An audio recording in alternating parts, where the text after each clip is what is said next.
ಐತೆ ಅದರಲ್ಲೇ ನನ್ ಬಾಚಿಕೊಳ್ಳ ಬೆಣ್ಣೆ ಐತೆ ಒಂಚೂರು ನಂಗೂ ಕೊಡ್ರಿ ಕಾವೇರಿ ನೀರೇ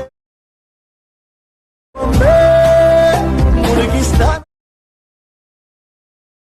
ನಮ್ಮ ಮನೆಯ ಲೈ